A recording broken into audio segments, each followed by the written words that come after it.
Olá, meus amigos. Deus abençoe vocês, todos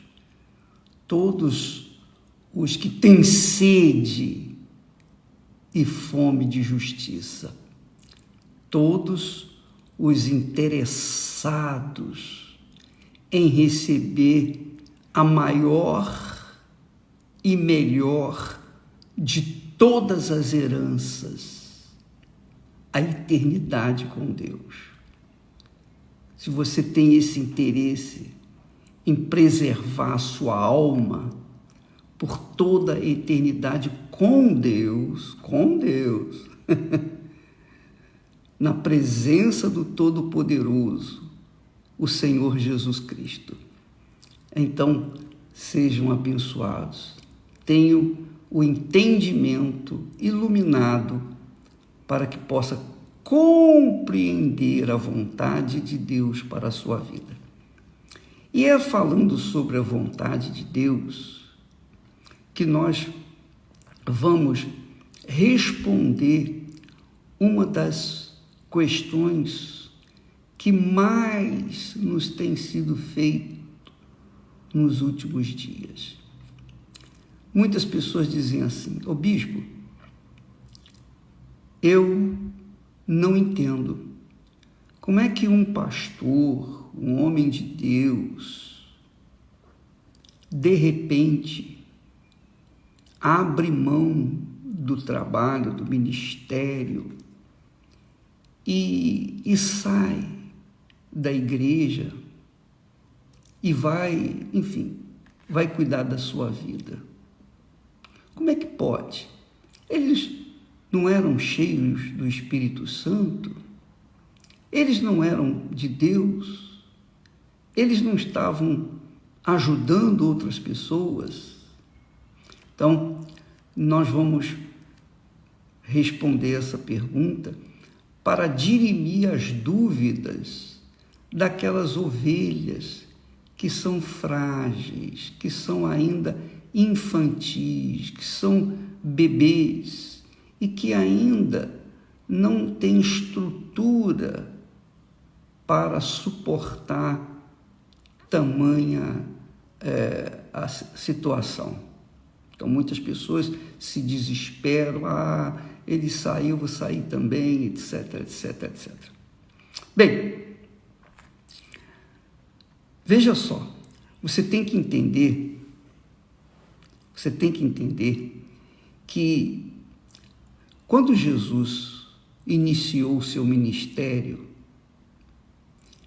ele separou 12 discípulos. Ele separou 12. E todo o povo que o seguia, que eram os seus seguidores, os seguidores de Jesus vinham a ele em busca de pão, de peixe, de cura divina. Vinham a ele para receber os benefícios materiais. Como, por exemplo, os 10 leprosos. 10 leprosos tiveram fé para serem curados, mas apenas um voltou. Esse é o retrato da igreja do Senhor Jesus em todo o mundo, não da igreja A, B ou C, mas da igreja no geral. Então, 10 são leprosos, vêm a Jesus, são curados, tiveram fé para serem curados, mas apenas um voltou.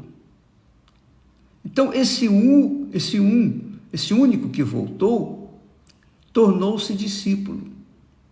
Os 9 demais continuaram vivendo as suas vidas, resolveram os seus problemas de doença e foram cuidar dos seus afazeres. Então, eu queria que você entendesse que na Igreja Universal do Reino de Deus não é diferente. A maioria das pessoas que vem em busca de favores, de bênçãos, vem em busca de soluções. Não está errado isso, não é pecado isso. Você está com dor de barriga, você busca uma solução, e é justo isso. E Jesus, ele supre as necessidades, de acordo com a pessoa, com a fé de cada um de nós. Mas vamos tratar agora dos discípulos. Os discípulos eram aqueles homens que deixaram tudo, a exemplo de Mateus, que deixou a coletoria para seguir Jesus, a exemplo de Pedro, Tiago, João, os pescadores que deixaram as suas redes e foram aonde Jesus ia. Quer dizer, estes discípulos, inclusive Judas Iscariotes, então, eles receberam do Senhor Jesus instruções. Discípulo é aquele que quer aprender, que se coloca na posição de aprendizado. Eles querem aprender para que eles possam aplicar em suas vidas e então ensinar aos demais, às outras pessoas. É isso que Jesus fez quando, antes de subir aos céus, ele disse: olha, ide por todo o mundo e pregai o evangelho. Quem que ele falou ide para todo o mundo? Por todo o mundo. Foram os discípulos que aprenderam a sua palavra, que viram os seus milagres. Ide por todo o mundo e pregai o evangelho. Quem? Os discípulos. Os que não eram apenas simplesmente seguidores de Jesus. Não, eram pessoas que deixaram suas vidas para trás, seus sonhos, seus objetivos pessoais, para seguirem Jesus, para serem formados homens de Deus. Então, na Igreja Universal do Reino de Deus, as pessoas que vêm, elas vêm de rastos, elas vêm caídas, prostradas, todos nós. Então, quando uma pessoa recebe um favor enorme de Deus, o que ela faz? Ela quer se agregar aos demais discípulos. Ela quer também dar o que recebeu de Jesus para outras pessoas. Então, ela se coloca como discípula. E foi um caso do único leproso que foi curado, dos 10, o único que foi curado e voltou para seguir Jesus.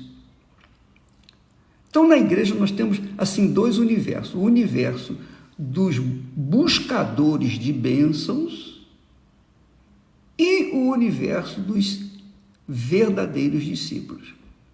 Ora, no meio dos discípulos, entre os discípulos, agora vamos falar no universo dos discípulos. Então, Jesus escolhe aqueles que ele quer preparar mais. Lembra quando Jesus subiu lá no monte,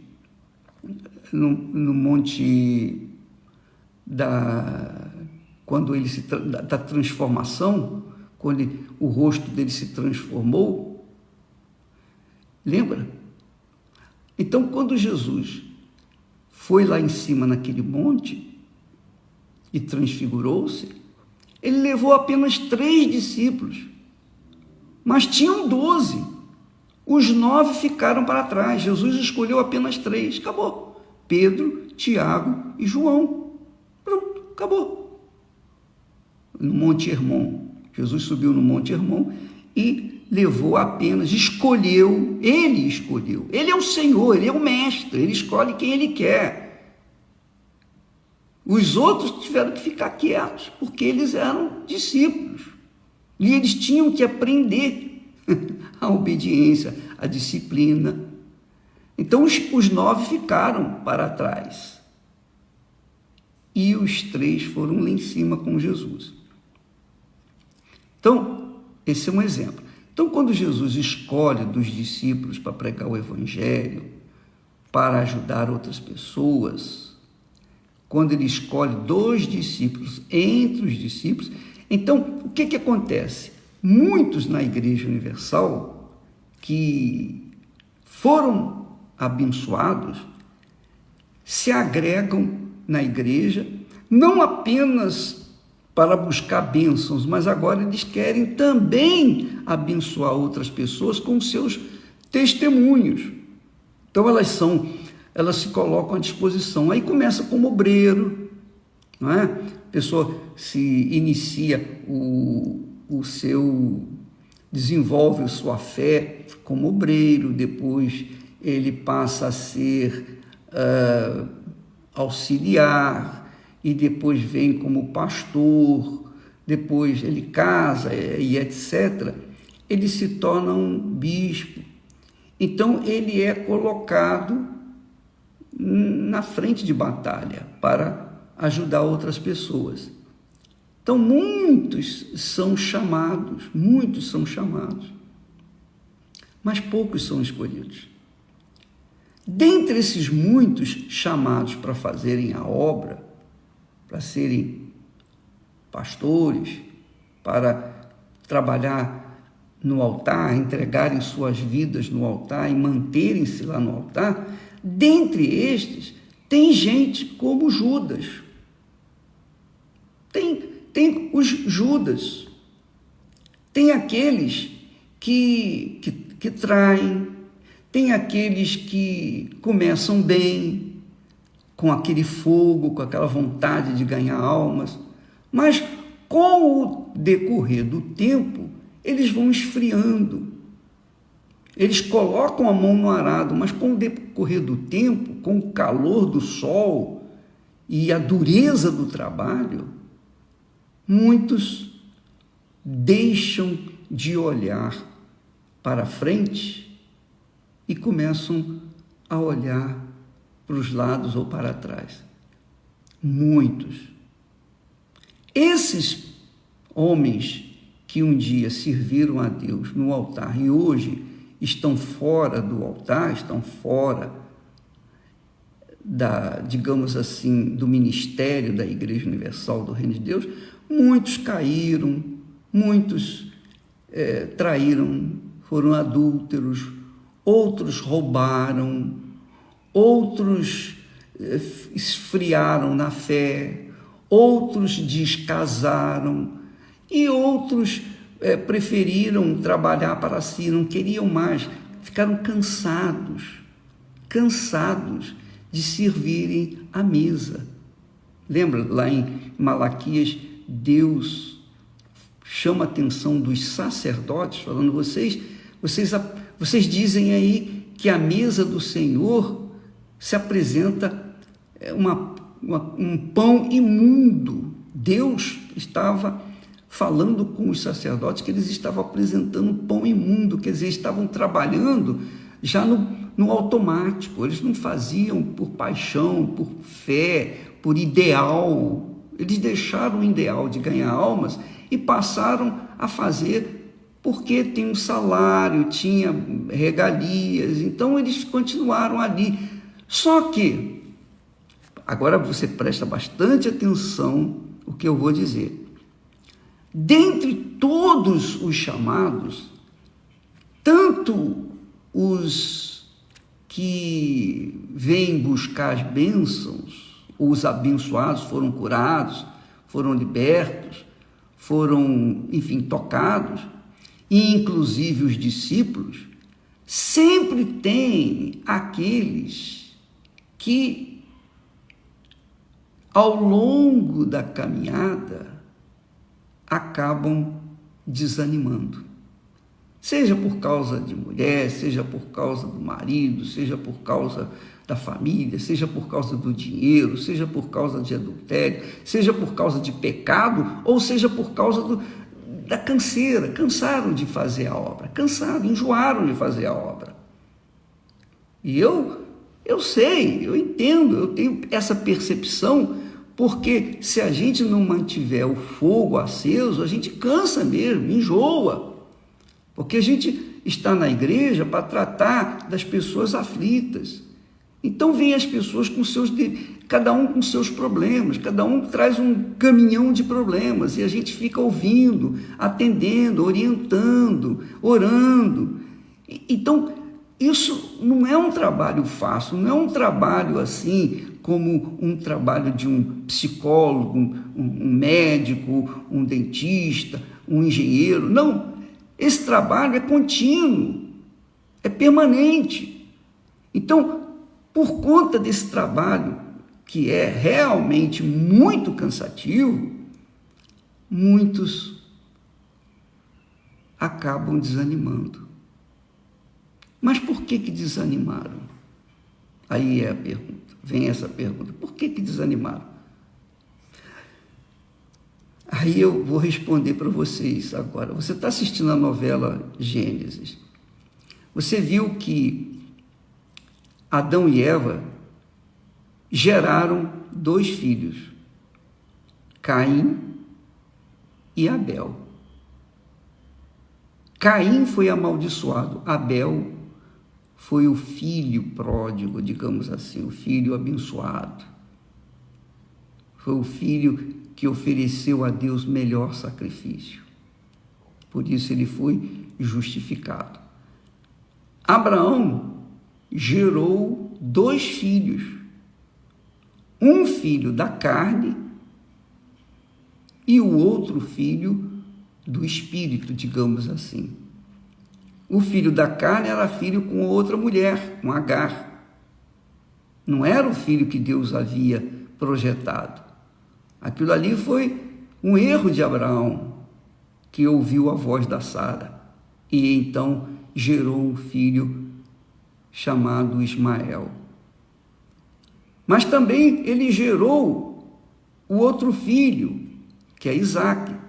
Isaque era o filho da promessa, era o filho, digamos assim, é o nascido de Deus. É o nascido de Deus. Então, na igreja nós temos Isaques e temos Ismaéls. Você que está me assistindo agora, todos nós, estamos enquadrados nesse contexto. Ou nós somos como Isaque, ou nós somos como Ismael. Quando Isaque gerou com Rebeca os filhos gêmeos, também um se tornou filho da carne, que era Esaú, e o outro, Jacó, se tornou filho de Deus. Então, no val de Jaboque, Jacó deixou de ser Jacó para ser Israel. Jacó deixou de ser carnal para ser espiritual. Jacó teve um encontro com Deus. A identidade dele foi trocada, mudada. Por quê? Porque ele foi o escolhido de Deus. Então, quando ele se transformou em Israel, ele passou a ter tudo, porque o próprio Deus, na pessoa do Senhor Jesus Cristo, o fez uma nova criatura. Então Jacó veio se tornar Israel, quer dizer, filho do Espírito, gerado pelo Espírito Santo, nova criatura, e Esaú, seu irmão, apesar de todas as suas riquezas, continuava sendo o amaldiçoado. Ora, dentro da igreja, nós temos também essa situação. Quer você goste ou não, quer você acredite ou não, quer você creia ou não, essa é a situação. Quando a pessoa nasce da carne, a exemplo desses exemplos que nós demos, tanto de Caim, como Ismael, como o próprio Esaú, eles não permanecem, porque nasceram da carne. Quando a pessoa nasce da carne, quando a pessoa nascer da carne é o seguinte, ela está convencida daquilo, mas ela não nasceu daquilo. Ela se convenceu da palavra, mas não se converteu à palavra. Ela não nasceu da palavra. Ela se convenceu da palavra, do caráter de Deus, que nós temos falado. Ela se convenceu da palavra, mas não se converteu à palavra. Então, quando a pessoa não nasce de Deus, enquanto a pessoa não nasce de Deus, não tem segurança. Não há garantia dela ser salva, nenhuma. Paulo fala lá, quem não tem o Espírito Santo, o Espírito do Senhor Jesus Cristo, esse tal não é dele, não pertence a ele. Então, é assim, minha amiga, o filho da carne alega, eu fui injustiçado, aconteceu isso comigo, a igreja fez isso, fez aquilo, não tem nada disso. O que tem é o seguinte, quem é nascido da carne é carne, e a carne apodrece. Ao longo dessa jornada pelo deserto desse mundo, a carne não aguenta o calor do deserto, o frio da noite, não aguenta. Só quem é nascido do Espírito Santo permanece. Por isso nós temos tocado, batido nessa tecla, você tem que nascer da água e do Espírito Santo. Você tem que ser batizado com o Espírito Santo, selado com o Espírito Santo, porque se você não for selado com o Espírito Santo, não há garantia de você chegar até o fim. Não há. Você vai desistir no meio do caminho. Então, muitos que começaram comigo há 40 e tantos anos atrás, saíram. Mas existem aqueles que são pratas da casa, que permaneceram até o fim, até a morte. Então, é essa situação. Eu não posso segurar, eu não posso tentar segurar aqueles que dizem, não, eu não quero mais, eu quero viver a minha vida. Eu não posso fazer nada.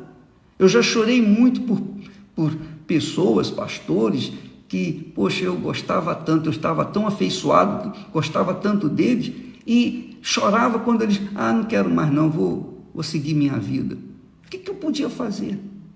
Mas eram nascidos da carne, a carne não aguenta, não se sustenta nessa caminhada que nós seguimos aqui neste mundo. Eu sou seguidor, eu sou servo, eu sou homem de Deus, eu fui escolhido por Deus quando eu tinha 19 anos. 19 anos. Hoje eu estou com 76 anos. São 57 anos que eu venho vivendo na fé. Eu venho permanecendo na fé. Eu nunca deixei a minha fé, nunca abri mão da minha fé. Nada, jamais eu abri mão da minha fé. Claro, eu não fui perfeito, não sou perfeito, nem serei perfeito enquanto eu estiver aqui neste mundo. Mas eu fui escolhido, Deus me escolheu e acabou. Ele me guardou, Ele me preservou e eu estou aqui. Quando a pessoa é nascida do Espírito Santo, ela aguenta os trancos da vida. Ela aguenta as tribulações, as dificuldades, os desertos, as traições. Ela aguenta digamos assim, as acusações, as falsidades que se levantam contra ela. Ela aguenta o ódio, o preconceito. Ela aguenta tudo que esse mundo oferece de ruim, porque ela é de Deus, ela nasceu do Espírito Santo. E quem nasce do Espírito Santo é espírito e vivificante. Quem nasce do Espírito Santo é espírito vivificante, quer dizer, é espírito que dá vida. É espírito que dá vida. Mas quem não nasce, enquanto a pessoa não nasce do Espírito Santo, ela continua sendo alma vivente. Ela sente emoções, ela é uma pessoa, às vezes, até boa, caridosa, bondosa, religiosa. Mas ela não nasceu do Espírito, ela não permanece, porque alma vivente não permanece enquanto estiver nessa situação, enquanto for alma vivente. Só quando ela se transforma em espírito espírito vivificante, a exemplo do próprio Senhor Jesus, que era espírito vivificante, é que ela se sustenta, permanece. Entendeu, minha amiga?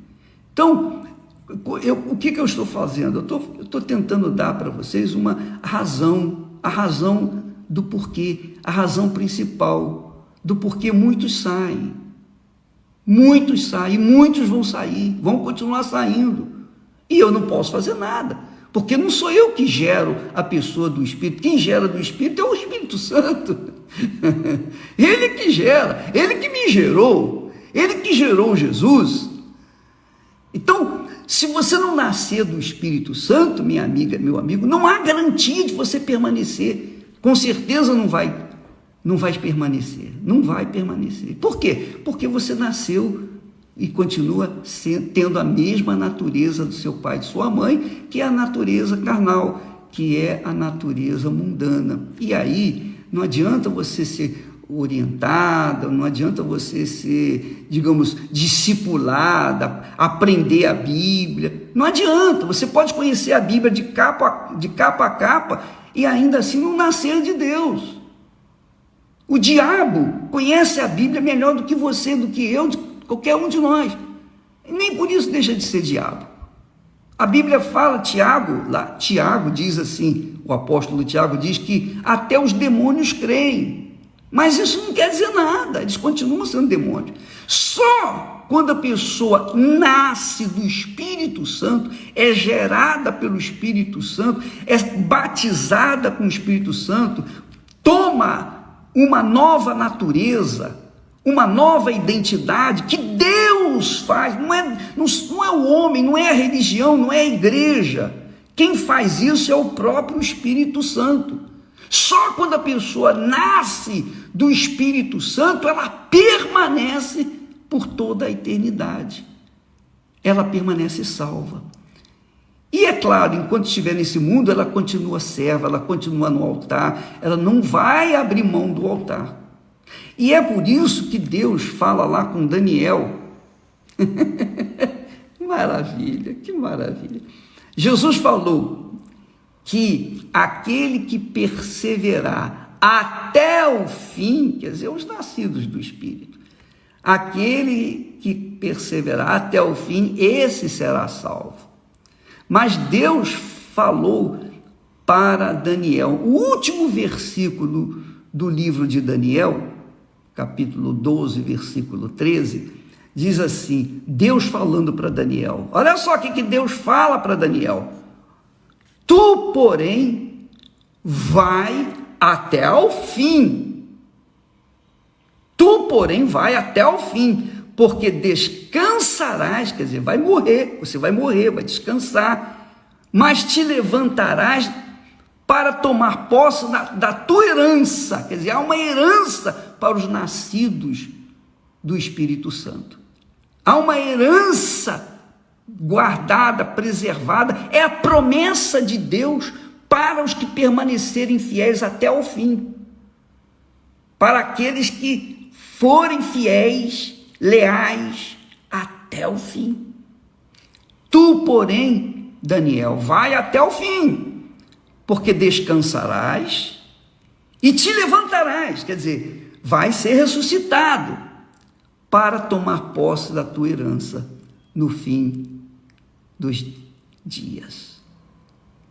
Então, minha amiga e meu amigo, avalie a sua vida. Desculpa eu ser tão incisivo, mas eu não posso me omitir da verdade que liberta.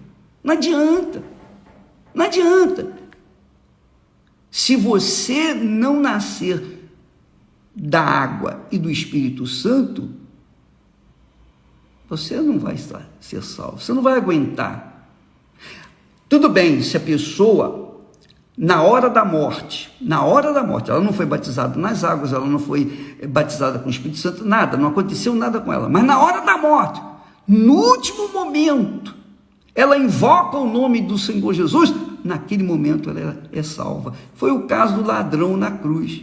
O ladrão na cruz, um deles, invocou o Senhor Jesus no último momento, clamou, e ele foi salvo. No último momento, ele não foi batizado, ele não era discípulo, ele era um ladrão, estava ali com justiça, mas no último momento ele se converteu. Muitas pessoas são salvas no último momento, nos últimos instantes da sua vida. Agora, preste atenção. Deixa eu beber um pouquinho de água.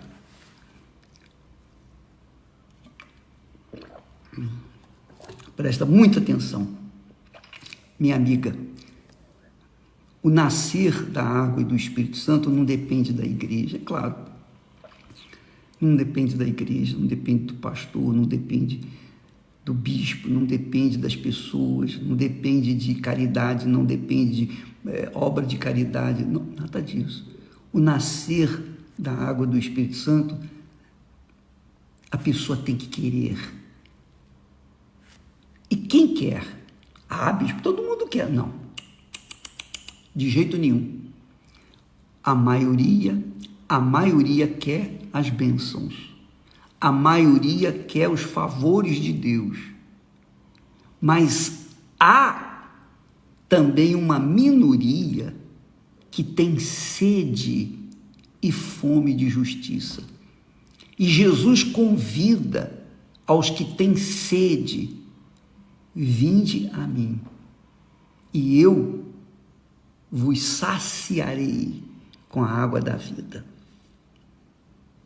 Então, estes que têm interesse verdadeiramente em ser de Deus, que colocam toda a sua vida no altar, todos os seus pensamentos, todo o seu coração, todos os seus sonhos, todos os seus projetos, todo o seu futuro, ela coloca tudo no altar, coloca tudo no altar.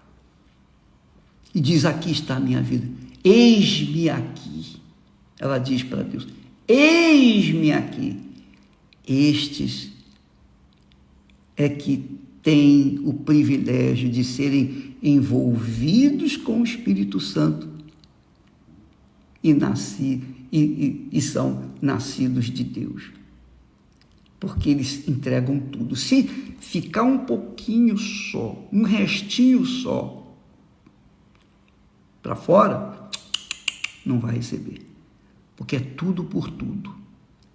É o tudo dela. E eu, quando falo tudo, é o tudo mesmo. Seu corpo, sua alma, seu espírito, tudo que ela pensa, tudo que ela deseja, tudo que ela almeja, tudo que ela sonha, tudo, ela coloca tudo no altar. Estão aqui os meus pecados, está aqui a minha vida, está tudo aqui, meu Pai. Eu me entrego de forma irrestrita, corpo, alma e espírito. Aceita-me, eis-me aqui. Aí sim o Espírito Santo, o Senhor Jesus, na pessoa do Espírito Santo, vem e faz ela nascer de novo. Então, a luta que Jacó teve com o Senhor Jesus, lá no Val de Jaboque, aquele homem era Jesus. A luta foi essa. Era ele abrir mão de tudo. Ele já tinha aberto a sua mão, ou deixado tudo, mandado tudo para frente, deixado tudo para trás. Mas faltava o caráter dele, o seu eu, os seus desejos, suas cobiças, seu egoísmo, sua malandragem, o seu mau caráter. Ele então, ali, ele lutou com Deus. E provavelmente você que está me assistindo agora vem tendo essa luta há muito tempo. Você ainda continua no Val de Jaboque, está lutando, porque você é resistente, você resiste à palavra de Deus, você resiste ao caráter de Deus, você quer permanecer, você quer prevalecer sobre a vontade de Deus. E enquanto isso, você fica aí lutando. Quiçá você venha finalmente abrir mão de tudo e dizer para o Senhor Jesus: eis-me aqui, faça de mim o que o Senhor quiser. Então, aqueles pastores que saíram, obreiros, obreiras, auxiliares, bispos, aqueles que saíram da obra, saíram por uma única razão: não eram nascidos da água e do Espírito Santo, eram nascidos da carne. Tinham uma aparência de Deus, mas o interior não era de Deus. Entendeu, minha amiga? Mas eles não fizeram milagres? Fizeram, eles não, Jesus. Eles usaram o nome de Jesus, usaram a palavra de Jesus. E os milagres aconteceram. Mas eles não eram de Jesus. Aí está a diferença. E você pode ver, é a mesma coisa, é o casamento. O casamento não é assim? Casar é fácil. Todo mundo quer fazer a obra de Deus. Todo mundo quer vestir o uniforme. Todo mundo quer aparecer. Mas manter o casamento tem que haver sacrifício dia após dia após dia. Não é verdade? Casar é fácil. Casar é fácil. Manter o casamento é que são elas. A mesma coisa, a pessoa abraçar o arado, colocar a mão no arado, não é difícil. Difícil é manter-se lá no arado. Deus falou para Daniel: tu, porém, vai até o fim. Vai até o fim. Não adianta lá andar milhões de quilômetros. Se você não chegar até o fim, é porque você não foi eleito. Tu, porém, vai até o fim, porque descansarás. Quer dizer, você vai morrer, você vai sair dessa vida. Mas quando você se levantar, quando você ressuscitar, vai ressuscitar para tomar posse da herança que está reservada àqueles que verdadeiramente amaram ao Senhor, que serviram, que colocaram suas vidas em suas mãos. E isso vai acontecer em breve. Quisera eu que fosse hoje para mim. Mas enquanto estamos aqui, vamos continuar remando, vamos continuar lutando, vamos continuar tentando salvar aqueles que querem. Amanhã falaremos mais a esse respeito. Deus abençoe em nome do Senhor Jesus.